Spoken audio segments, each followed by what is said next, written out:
Now, the next break on the brake pedal is difficulty being present. Now, it's really important at this point to teach Kelly and James about the two different types of sexual arousal. So there were two different types of desire, but there's also two different types of sexual arousal.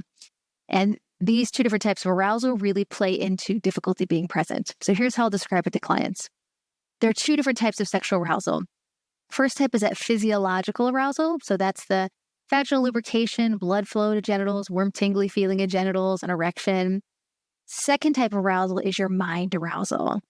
This is the ability in the moment to be fully present. So if you have good mind arousal, if I asked you, last time you had sex, what was going through your mind? And if you say, oh, wow, nothing. I was totally in the moment. That probably means you have pretty good mind arousal. But if I ask you that same question and you say, yeah, last time I had sex, I was thinking about, the to-do list. I was wondering when it was going to be done. That tells me you probably do not have very good mind arousal. And Kelly is telling you that she really struggles with mind arousal, that she really struggles with shifting her mind to having sex, that her mind just feels really busy. So she essentially is saying, I have difficulty being mindful during sex. Now, James, on the other hand, he says he can be present during sex. You ask him that same question and he says, I'm really in the moment. I'm in the sensations.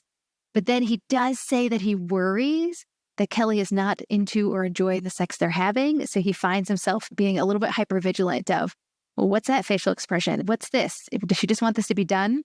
So he's kind of getting distracted. He's becoming not mindful because he's noticing she's not mindful. So he too is having some struggle with mindfulness.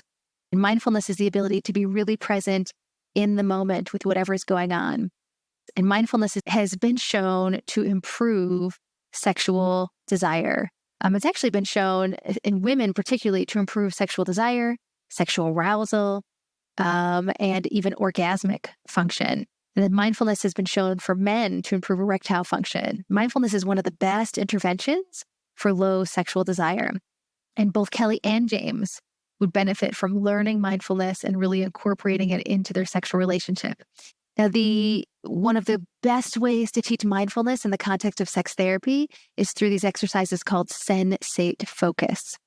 Now, Sensate focus, these are mindfulness exercises where you're teaching the couple to touch in a mindful way, but these are also based on the principles of exposure therapy, specifically systematic desensitization, because these are mindfulness exercises that have phases, and you're helping the couple go from phase to phase to phase, and each phase is just a little more anxiety provoking, but they don't move into the next phase until they've been able to really get mindful and get present and be calm, and then they go to the next one. So it's based on these systematic desensitization principles, but it's also a mindfulness-based exercise.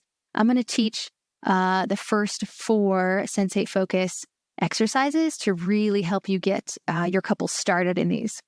So I'm going to give you just a little bit of background, and then I'll teach you the different phases.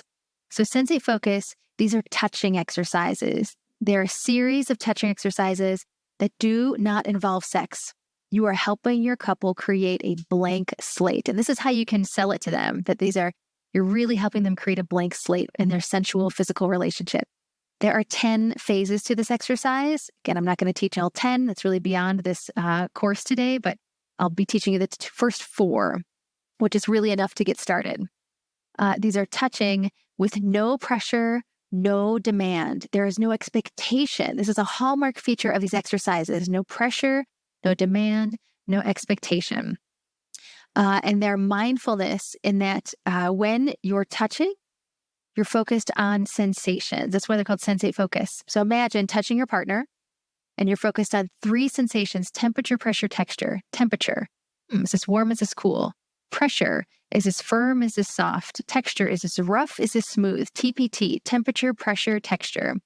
So you're touching your partner, focusing on the sensations, and you're focusing on touching for yourself.